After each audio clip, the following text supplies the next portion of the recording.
ప్రభువైన యేసు క్రీస్తు నామమున మీ అందరికీ నా యొక్క వందనములు. ఈ యొక్క సమయమందు కొలస్సైలకు వ్రాసిన పత్రికను గూర్చిన కొంత సమాచారాన్ని ఈ సమయమందు తెలుసుకుందాం. నేపథ్యం: కొలస్సై పట్టణం రోమా పాలనలోని ఆసియా రాష్ట్రంలో ఉంది. అంటే చిన్నాసియా పశ్చిమ భాగం. ఎఫెసు ఓడరేవు పట్టణానికి సమీపంగా వెనుక భాగంలో ఉంది. అపోస్తలుల కార్యంలో ఎక్కడా పౌలు తన మిషనరీ ప్రయాణంలో కొలస్సైని దర్శించినట్టు కనిపించదు. కొలస్సీలు రాసిన పత్రిక 2వ అధ్యాయం 1వ వచనం, అపోస్తలుల కార్యములు 16వ అధ్యాయం 6 నుండి 8 వచనములు. తన 3వ ప్రయాణంలో పౌలు ఎఫెసులో ఉన్న దినాల్లో ఎఫెసు నుండి ప్రభువును నమ్ముకున్న వారు ఆ ప్రాంతాలకు సువార్త తీసుకువెళ్ళినప్పుడు ఈ సంఘం ఏర్పడి ఉండవచ్చు. అపోస్తలుల కార్యములు 19వ అధ్యాయం 8 నుండి 10 వచనములు. కొలస్సైలో సంఘం ఏర్పడడానికి ముఖ్య కారకుడు ఎపఫ్రా. కొలస్సీలు రాసిన పత్రిక 1వ అధ్యాయం 5 నుండి 7 వచనములు. అయితే ఆ కాలంలో సంఘాన్ని ఒక దుర్బోధ పట్టి పీడిస్తూ ఉంది. అది మనుషులను త్వరగా ఒప్పించే గుణం గలది. సంఘ నాయకులకు దాని విషయం ఏమి చేయాలో అర్థం కాలేదు. అందుకని ఎపఫ్రా పౌలు సహాయం తీసుకోవాలనుకున్నాడు. ఈసారికి పౌలు రోమాలో ఉన్నాడు. 2 ఏళ్లుగా చెరలో ఉంటూ తాను కైసరుకు పెట్టుకున్న విన్నపం ఏమవుతుందో ఎదురు చూస్తూ ఉన్నాడు.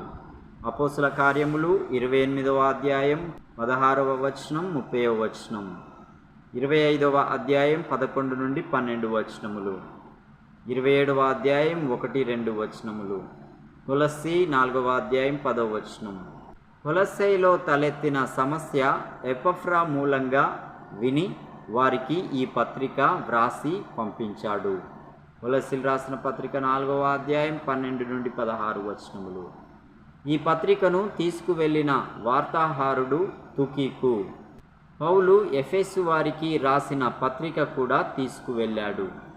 బహుశా లవోదికయ సంఘం వారికి రాసిన పత్రిక కూడా. ఎఫెసీలు రాసిన పత్రిక 6వ అధ్యాయం 21-22 వచనములు, కొలస్సీ 4వ అధ్యాయం 7 నుండి 8 వచనములు, అలాగే 16వ వచనం. ఇదే సమయంలో పౌలు ఒక చిన్న వ్యక్తిగత లేఖను ఫిలోమోనుకు వ్రాశాడు. ఇతని ఇంట్లోనే కొలస్సై సంఘం సమకూడేవారు. ఫిలోమోను 1-2 వచనములు, 10వ వచనం 23 నుండి 24 వచనములు. కొలస్సీ 4వ అధ్యాయం 9వ వచనం. కొలస్సైలో దుర్బోధ. కొలస్సైలో ఇంకా ఆ ప్రాంతం సంఘాల్లో దుర్బోధ వ్యాపించడానికి గల కారణాల్లో ఒకటి, అక్కడి వారు క్రైస్తవ నమ్మకానికి విగ్రహారాధక పురాణాలను జోడించే ప్రయత్నం చేశారు. ఈ బోధ జ్ఞానవాదానికి తొలి దశ. 2వ శతాబ్దిలో ఇది క్రైస్తవ సంఘాల్లో విస్తృతమైన ఇబ్బందులు సృష్టించింది. జ్ఞానవాదం, నాస్టిజం అనే దానిలో గ్రీకు పదం నోసిస్. కొలస్సైలో ఈ జ్ఞానవాదం యూదా మతం నుండి కొన్ని అంశాలను పరిగ్రహించింది. ముఖ్యంగా మతాచారాలకు సంబంధించి జ్ఞానవాద మతాలు ఆ మతావలంబులను కొన్ని పవిత్ర కర్మకాండాలను, కట్టడలను ఆచరించమని ఆదేశిస్తాయి. కొలస్సీలు రాసిన పత్రిక 2వ అధ్యాయం 16వ వచనం, 20 నుండి 21 వచనములు. వారికి ఇతర మతాల వారికి లేని మార్మిక విషయాలలో ప్రత్యేక జ్ఞానం కలుగుతుందని ఆ మతం బోధిస్తున్నది. కొలస్సీలు రాసిన పత్రిక 2వ అధ్యాయం 4వ వచనం, 18వ వచనం. 1 తిమోతిలు రాసిన పత్రిక 6వ అధ్యాయం 20వ వచనం. అయితే ముఖ్యమైన సమస్య ఎక్కడంటే ఈ వాదం యేసుక్రీస్తును గురించి, ఆయన ద్వారా క్రైస్తవులు పొందిన రక్షణ గురించి తప్పుడు అభిప్రాయాలను కలిగిస్తుంది. పరస్పర విరుద్ధమని తమకు తోచిన ఈ విషయాల మధ్య సంధి చేయడానికి ఈ దుర్బోధకులు ప్రయత్నించారు. మంచికి చెడుకు మధ్య, ఆత్మకు పదార్థానికి మధ్య, దేవునికి మనిషికి మధ్య గల సంబంధాన్ని వీరు వివేచించారు. పదార్థం చెడ్డదని వారన్నారు. అందువల్ల పరిశుద్ధుడైన దేవుడు పాపి అయిన మానవునితో సంబంధం పెట్టుకోడు. అంటే యేసు ఒకేసారి మానవుడు దేవుడు కావడం అసాధ్యం. ఈ సమస్య పరిష్కారానికి ఈ బోధకులు చెప్పిన వివరణ ఇది. దేవునికి మనిషికి మధ్యనున్న గొప్ప అంతరాన్ని పూడ్చేందుకు అసంఖ్యాకమైన జీవులు ఉన్నారు.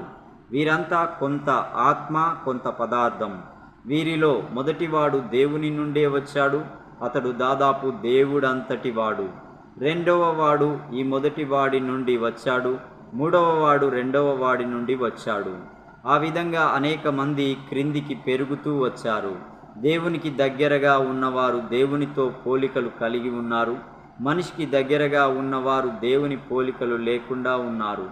ఈ జీవులంతా కలిసి ఈ భౌతిక ప్రపంచాన్ని అదుపు చేస్తున్నారు.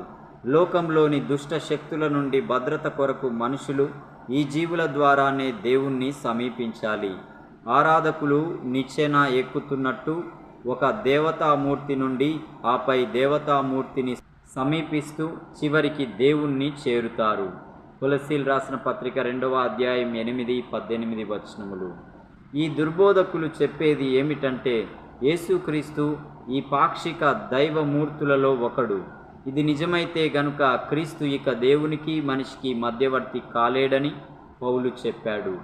ఆయన మరణం ఇక మానవ పాపాన్ని కడిగి అతన్ని దేవునితో సఖ్యపరిచే ఏకైక మార్గం కాదు. క్రీస్తు గనుక దేవుడైతే ఆయన దృశ్యమైనవైనా అదృశ్యమైనవైనా అన్నిటి మీద ఆదినాథుడు. ఆయన దేవునికి మనిషికి మధ్యాంతరంగా ఉన్న జీవులలో నుండి వచ్చినవాడు కాదు. ఆయనే అన్నింటి సృష్టికర్తయై ఆత్మల లోకంలో ఇటు భౌతిక ప్రపంచంలో కూడా. కొలస్సీలు రాసిన పత్రిక 1వ అధ్యాయం 15-19 వచనములు, 2వ అధ్యాయం 9వ వచనం. దేవుడు అదే సమయంలో ఆయన మానవులకు రక్షకుడు, దుష్ట శక్తులన్నిటినీ జయించినవాడు. కొలస్సీలు రాసిన పత్రిక 1వ అధ్యాయం 20-22 వచనములు, 2వ అధ్యాయం 15వ వచనం. ఆయన ద్వారా దేవుడు మానవుడయ్యాడు. మానవునితో ఎంతవరకు సాధ్యమో అంత సన్నిహిత సంబంధంలోకి వచ్చాడు.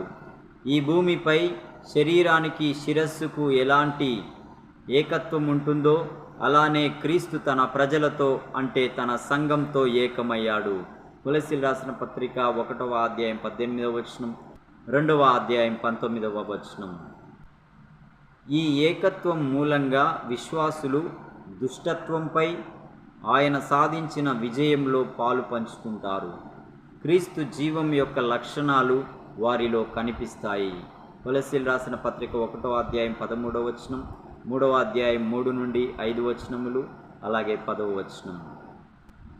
ఈ బోధ యొక్క ఆచరణాత్మక ఫలితం పదార్థం దుష్టమైనది అనే జ్ఞానవాదుల నమ్మకం మూలంగా కొలస్సైలోని దుర్బోధకులు ప్రజలను సాధ్యమైనంత వరకు పదార్థ సంబంధమైన లోకంతో జోక్యం పెట్టుకోవద్దని బోధించారు.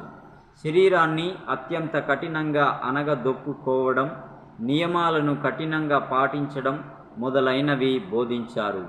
కొలస్సీలు రాసిన పత్రిక 2వ అధ్యాయం 20-23 వచనములు, 1 తిమోతిలు రాసిన పత్రిక 4వ అధ్యాయం 3వ వచనం. ఇతర సంఘాలలోనైతే పదార్థం దుష్టమైనదని నమ్మిన బోధకులు ఇందుకు భిన్నమైన ప్రవర్తనను ప్రోత్సహించారు. మనుషులు భౌతిక ప్రపంచంలో నివసిస్తున్నారు గనుక పదార్థానికి సంబంధించిన దుష్టత్వాన్ని వారు తప్పించుకునే ఉపాయమే లేదన్నారు. ఈ బోధకు ఫలితంగా శరీర కోరికలపై అదుపు తప్పి గొప్ప అవినీతి నెలకొన్నది. 2వ తిమోతిలు రాసిన పత్రిక 3వ అధ్యాయం 4-5 వచనములు, 1 యోహాను పత్రిక 3వ అధ్యాయం 4-10 వచనములు. ఈ దుర్బోధకులు పరసంబంధమైన మర్మాలను గురించిన జ్ఞానం తమను విషయ వాంఛల స్థాయి కంటే ఉన్నతమైన స్థాయికి తీసుకువెళ్ళిందని చెప్పారు. ఆ స్థాయిలో శరీరం చేసే పనులేవి ఆత్మను తాకలేవు. దీనికి క్రైస్తవులు ఇచ్చే జవాబు ఏమిటంటే జ్ఞానాన్ని ప్రవర్తనను వేరు చేసి చూడడం సరికాదు. పరలోక మర్మాల గురించిన నిజమైన జ్ఞానం క్రీస్తులోనే ఉంది. అది ఎప్పుడూ సత్ప్రవర్తనకే దారి తీస్తుంది. కొలస్సీలు రాసిన పత్రిక 1వ అధ్యాయం 9-10 వచనములు, రెండవ అధ్యాయం 2 నుంచి 4 వచనములు, మూడవ అధ్యాయం 1 నుండి 3 వచనములు, మొదటి యోహాను పత్రిక 1వ అధ్యాయం 4వ వచనం, 29వ వచనం, 3వ అధ్యాయం 6వ వచనం, 14 నుండి 19 వచనములు. సంక్షిప్త విభజన. కొలస్సీలకు రాసిన పత్రిక 1వ అధ్యాయం 1 నుండి 2వ అధ్యాయం 5వ వచనం వరకు క్రీస్తును గురించి నిజమైన దృక్పథం. 2వ అధ్యాయం 6 నుండి 3వ అధ్యాయం 4 వరకు తప్పుడు దృక్పథాలు బానిసత్వానికి నడిపిస్తాయి. 3వ అధ్యాయము 5వ వచనం నుండి 4వ అధ్యాయం 6వ వచనం వరకు క్రైస్తవుల నూతన జీవితం. 4వ అధ్యాయం 7 నుండి 18 వచనములు వ్యక్తిగత సమాచారం. సహోదరి సహోదరులారా, ఈ సంగతులు వినండి, తెలియని వారికి పంపించండి. ఎందుకంటే ఎంతో విలువైన సమాచారాన్ని తెలుసుకుంటేనే మనము విలువ కలిగి దేవుని మహిమ కొరకు బ్రతకగలుగుతాం.